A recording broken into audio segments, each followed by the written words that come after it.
Pane mashoko ari kubuda panapa chionekwa kunzi aiwa mukomana anonzi Wikino Chivayo.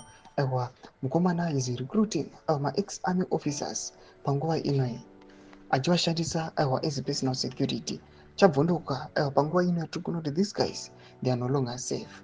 Panguva ino tona ma-threats kuratidza ma-threats pamusoro pekuataka kana kuuya vachishuta vanhu pama-protest akaplanwa at the month end. Saka pana mashoko amudanyorwa panapa tobva subscribe or like out on the bell icon.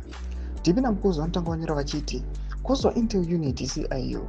Yes, that Sir Wikino has been recruiting ex-army officers, employing them as personal security. The intel was picked by Zim military police, ZMP. It's not known why he has gone overzealous to this extent. Motive behind the actual figure is not known yet. Ndo mashoko anomudanyorwa panapa nevakomana vekozwa vanoendera mberi panapa vachinyorera tsamba vachiti DSA Wikino Chivayo, we know you hate Kozwa so much, but please take this word of advice, don't fight the army. Kozwa is on good grounds for your inner circles that you blame the army for the robbery that took place at your in-laws house.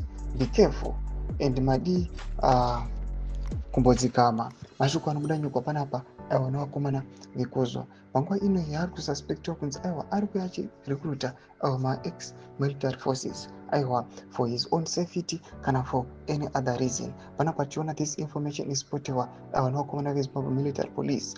Panapa vanoendera mberi vachiti aiwa do not fight the army. Panapa uchionekwa kunzi aiwa kune masuspicions ari kunzi aiwa kuatakiwa kwavanoitwa kana kurobwa kwavanoitwa ma-in-laws ake vangwari vakomana ve-military army kana kuti he might want to attack vakomana vangada kuratidzira vari vekumauto musi wa31st of March. Tudze mafunguro enyu muri kudii pamusoro pechiitiko ichi. Penda comment section medu tudze mafunguro enyu. Subscribe or like, turn on the bell icon.